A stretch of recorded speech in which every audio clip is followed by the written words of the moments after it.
Hey guys, welcome to Immigration Central. Once again, my name is Najib Mengal. I studied immigration law policy and procedure. I'm also a accredited settlement practitioner with 14 years of experience. So today I wanted to shed light on the ExpressEntry system. If you meet the eligibility of this system, it is, I would say, the most popular and easy to apply immigration system for pathway to Canadian permanent residency. It is not, however, a program in itself. A lot of people make that mistake of using the ExpressEntry name interchangeably with federal skilled worker or other programs. So it's not a program. It is rather a system managing immigration application for 3 economic categories.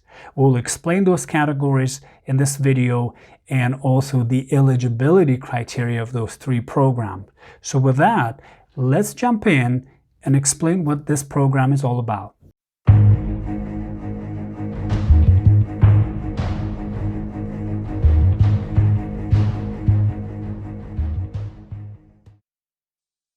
So, as I said, the ExpressEntry manages application for economic immigration program. There are 3 main immigration programs under the ExpressEntry, and each has different requirement.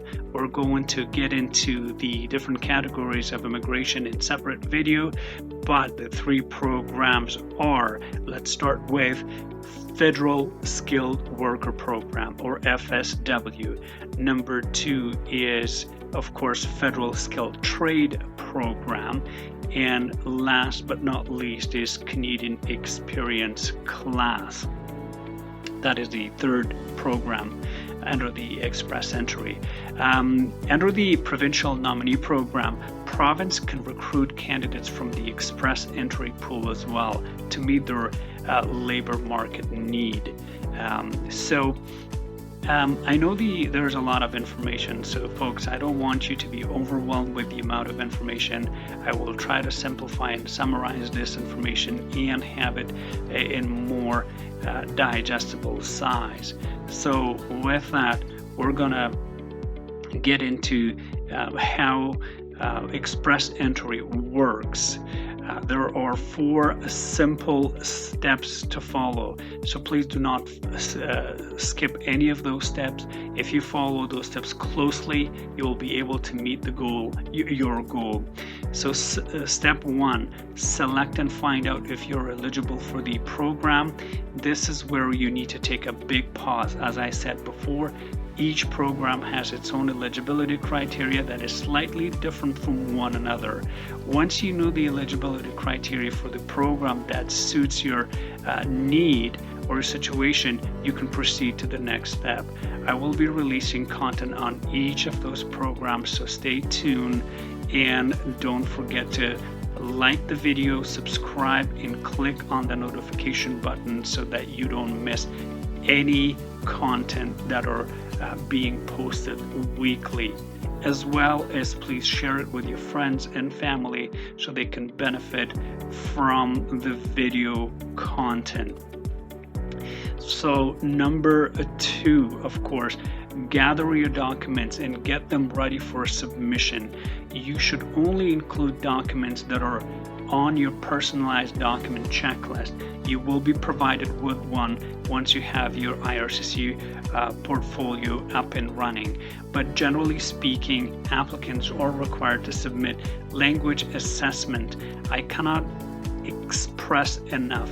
That should be your step number 1 to see where you stand and where your language assessment, language abilities are.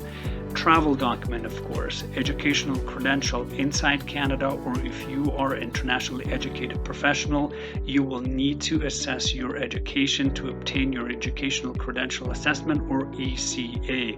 Other documents such as provincial nominee if you have one, job offer, funds, police clearance checks, medical exam, birth certificate, marriage certificate, divorce certificates, adoption, death, and of course common law union. I will be making separate video on each category in the requirement document, so it's not important to remember all of that right now.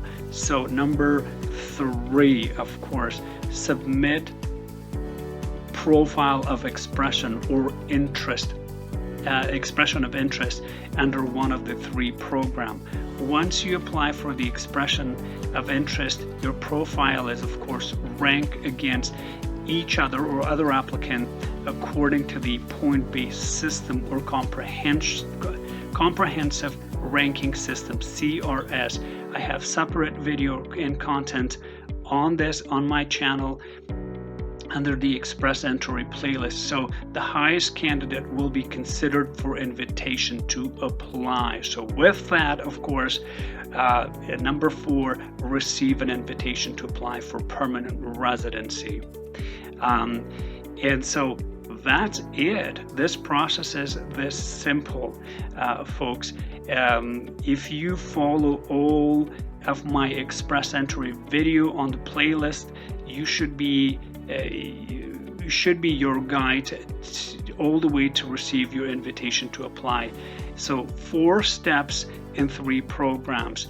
It's that easy. With that, I hope you find this content helpful and useful, and have a great day.